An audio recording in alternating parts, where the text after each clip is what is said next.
Olá, bom dia a todos, tudo bem? Espero que sim, que todos estejam bem.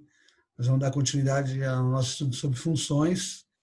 Hoje vai ser uma parte teórica, né, que é a classificação das funções e a nomenclatura que nós damos às funções, tá? A gente vai falar sobre função sobrejetora, injetora e bijetora. Alguma coisa sobre função par também, função ímpar, mas é uma parte mais teórica da matéria, tá? É a nomenclatura delas. Vou compartilhar com vocês o livro, dando continuidade de onde nós paramos, ok? Logo depois dos exercícios de gráficos que a gente estava fazendo, né, na outra aula, que a gente vai também continuar a correção. Então, página 36 do livro 2, né, do módulo 2, página 36, classificação das funções. Vamos agora classificar as funções de acordo com as particularidades entre o conjunto domínio e o contradomínio, sobrejetora, injetora e bijetora, e no que diz respeito à sua paridade, se ela é uma função par ou uma função ímpar. Não entra cálculo aqui, tá? Entra mais a parte de conceito matemático. Então, a primeira é a função sobrejetora. Tá? O que é essa função sobrejetora? É a função onde não sobra ninguém no contradomínio sem chegar a setinha, tá? Ou seja, primeiro, para ser função, tem que sair setinha de todo mundo do A, ok? Para ser uma função sobrejetora, lá no contradomínio, que é o B, não pode sobrar ninguém. Então, a gente fala que o contradomínio tem que ser igual à imagem. O próprio conjunto B, que é o contradomínio, tem que ser a imagem, tem que chegar a setinha em todo mundo. Nesse exemplo, ó, saiu setinha do 0 para o -1, do 1 para o 0, do 2 para o 1, do 3 para o 2 e do 4 também para o 2. Pode sair setinha daqui chegando no mesmo. Né? Não tem nenhum problema. O que não pode é sair duas do mesmo aqui do A. Saiu uma de cada um, chegou no mesmo. Não tem problema. É função. Sobrou alguém aqui no conjunto B sem setinha? Não. Então, ela é uma função sobrejetora. Temos que o contradomínio é igual à imagem, que é o próprio conjunto de chegada, conjunto B. Ok? E no gráfico da função sobrejetora, toda reta horizontal vai encontrar alguém, né? Então, ó, para toda reta aqui tem um y que se relaciona. Tá vendo? Tem sempre alguém se relacionando com y aqui. Ó. O y faz parte de toda função. Função sobrejetora. O contradomínio, que vai daqui até aqui, é a própria imagem igual à imagem. Beleza? Função injetora. E o que é essa função injetora? Na função injetora, não pode chegar setinha no mesmo lá no B. Ah, mas ficou aqui ó, vazio. Tudo bem, significa que ela não é sobrejetora. Tá? Não chegou lá no 3, tá vendo? Aí chegou setinha aqui, ó, na sobrejetora, chegou setinha em todo mundo. Ah, mas chegou no mesmo cara. Então, ela é sobrejetora, mas não é injetora. Não é injetora porque chegou duas setinhas no mesmo. Por outro lado, essa função do segundo exemplo, ela fala que na função injetora, eu tenho que ter apenas um A, um X se relacionando com um Y. Eu não posso ter dois X relacionados com o mesmo Y, ok? Chegou setinha aqui, uma em cada um. Ah, mas ficou vazio. Não tem problema. Ela é injetora essa. A injetora é quando chega uma setinha em cada um do contradomínio. Então, vamos retomar. Sobrejetora, quando não fica ninguém sem setinha no B. Tá? Então, essa aqui ela é sobrejetora, mas não é injetora porque chegou duas setinhas no mesmo. Por outro lado, injetora. Injetora tem que chegar uma seta em cada um. Então, essa é injetora, mas não é sobrejetora, porque o 3 ficou vazio. Beleza? E aí tem também a função bijetora. E agora, o que é a bijetora? A bijetora vai ser quando ela for, ao mesmo tempo, injetora e sobrejetora. Como que acontece isso? Ó, aqui chegou setinha em todo mundo do B. Nenhum B ficou sem setinha. E chegou um X com cada Y, tá vendo? Não tem duas setas chegando no mesmo Y. Cada valor do A se relacionou apenas com um valor de B. Então, ela é sobrejetora, porque não sobrou ninguém. Ela é injetora, porque chegou uma setinha em cada um. Então, se ela é sobrejetora e injetora ao mesmo tempo, então ela é bijetora. Geralmente isso acontece com as funções do primeiro grau, tá? Que formam uma reta assim, ó.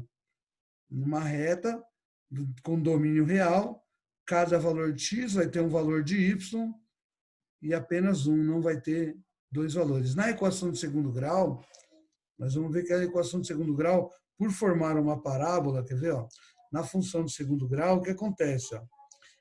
Ela não é bijetora. Sabe por quê? Ó? Porque ela não é injetora. Eu tenho x com esse y e outro x com o mesmo y. Então, eu tenho 2x que se relacionam com o mesmo y. Isso acontece nas equações de segundo grau, né? Vamos supor 2 ao quadrado.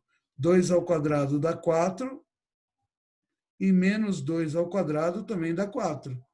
Então, eu tenho, quando x é 2, o y é 4, e quando x é menos 2, o y também é 4. Então, as funções de segundo grau não são bijetoras, mas as do primeiro grau são. Tá? Geralmente é isso. Então, vamos fazer mais uma passada nisso, porque quando é teoria, só a insistência mesmo para as coisas entrar na cabeça, porque é muito nome novo. Eu entendo que é meio injetora, bijetora, sobrejetora, sei lá, né? Tanta coisa aí que. Então, vamos lá, retomar. Sobrejetora, quando o contradomínio é a própria imagem, ou seja, não fica ninguém aqui no B sem ter o parzinho com o A. Aí ela é sobrejetora. Ela é injetora quando cada elemento do A se relaciona apenas com um elemento de B. Para cada elemento de A, eu relaciono com um elemento de B. Eu não vou ter dois A chegando no mesmo B. Eu vou ter cada um do A, cada um do B. Injetora. E bijetora, quando ela satisfazer as duas coisas. Apenas um elemento de A com um elemento de B. Ela é injetora. E, ao mesmo tempo, não sobra ninguém aqui no B. Ela é sobrejetora. Quando ela for sobrejetora e injetora, ela vai ser bijetora. Ok? Aqui nós temos função par. Uma função par de A em B é C e somente C, o f de menos x for igual ao f de x. Olha o que acontece. O f de 2 é igual a f de menos 2. Está vendo? Na função do segundo grau, eu vou ter sempre essa característica. Essa aqui, está vendo que é uma função do segundo grau? Menos x ao quadrado mais 1. Quando é do segundo grau, ela é uma função par. Ok? E quando vai ser uma função ímpar? Ela vai ser uma função ímpar, C e somente C, f de menos x for igual o oposto de f de x. Essa daí agora pegou, né? Olha o que acontece na função do primeiro grau. A do primeiro grau, ela é uma função ímpar. Por quê? Ó? Quando eu faço f de 1 na função, na função 2x, f de x igual a 2x. 2 vezes 1 dá 2. Eu tenho que fazer menos 1 para dar menos 2. Né? Ou seja, f de x, quando x for 1, vai dar um número positivo. f de x quando for menos 1 vai dar um número negativo. Então, aí ela é uma função ímpar. O que eu posso pensar também é o expoente, tá? Por que o expoente? O expoente tem uma coisa a ver quando é par ou ímpar, né? O expoente da função do segundo grau é uma função par, do primeiro grau é uma função ímpar, o expoente par e o expoente ímpar. Na função ímpar, o gráfico é simétrico, ó. Existe uma simetria. Tudo que acontece de um lado acontece do outro lado. Tudo que acontece num quadrante acontece também no quadrante oposto. Ok? Bem simples, né? E bem teórico o negócio. Bem, se é teórico, como que a gente vai fazer os exercícios, professor? Olha que fácil. Ó. Classifique cada uma das funções a seguir em sobrejetora, injetora, objetora. Olha a função A. Chegou 2 aqui no mesmo, então ela não é injetora. Mas sobrou alguém no B? Não. Então ela é sobrejetora. Quando não sobra ninguém no B, ela é sobrejetora. Ok? Olha a função B. Cada elemento só se relaciona com o mesmo, com um ali, né? Não chega duas setinhas no mesmo. Então ela é injetora. Ah, mas ficou menos um sem ninguém. Então ela não é sobrejetora, ela só é injetora só. E no exemplo C, uma setinha com uma setinha, um para cada um. Não sobrou ninguém.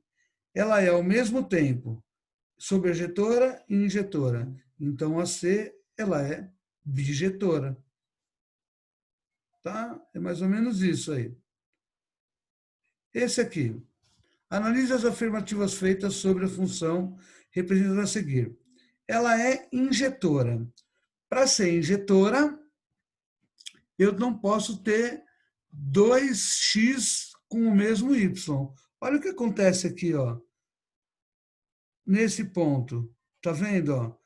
O 5 se relaciona com o 3 e tem um outro x aqui, ó, que também se relaciona com o 3. Né? Ó aqui, ó, nesse aqui do 2, ó. Tem um x aqui que relaciona com o 2 e tem o 6 também com o 2. Então, ela não é injetora, porque eu tenho 2x diferentes com o mesmo y. Sempre que tiver uma curva, uma parábola, ela não é injetora, tá bom? A função é ímpar. Não, ela é uma função par. Tá? Eu vou ter 2x chegando no mesmo y. Ela é par. No domínio, entre 0 e 4, ela é bijetora. Então, entre 0 e 4. Daqui até o 4, está vendo que é uma reta? Daqui até aqui eu não tenho uma curva, eu tenho uma reta. Então, realmente, ela é bijetora. Só nesse pedaço. Do 0 até o 4. Depois ela fica uma parábola. Ok? Então, é isso aqui, ver falsa, falsa e verdadeira. Tudo bem? Ó, aqui ele fala, né? Ó, falsa porque o 3 está com 2x diferentes. Podia falar do 2 também. Ó. O 2 está com 2x diferentes. E aqui é uma reta, então ela é uma função bijetora entre 0 e 4. Classifique cada uma das funções a seguir em par ou ímpar. X ao quadrado menos 9 é uma função par. 1 sobre x está elevado à primeira, é uma função ímpar. X ao quadrado é uma função que não é par nem ímpar. Por que será, né? Porque além de ter o x ao quadrado, eu também tenho o x à primeira. Ela não é nem par e nem ímpar. Ela é uma função, mas não é definida nem como par, nem como ímpar. E f a d, né? f de x é igual a 2 elevado a x. Ela é uma função exponencial. Por quê? A incógnita está no expoente. Ela é a mesma coisa que meio elevado a x. Ou seja, o f de menos x vai ser diferente do f de x. Ela é uma função ímpar. E é só isso.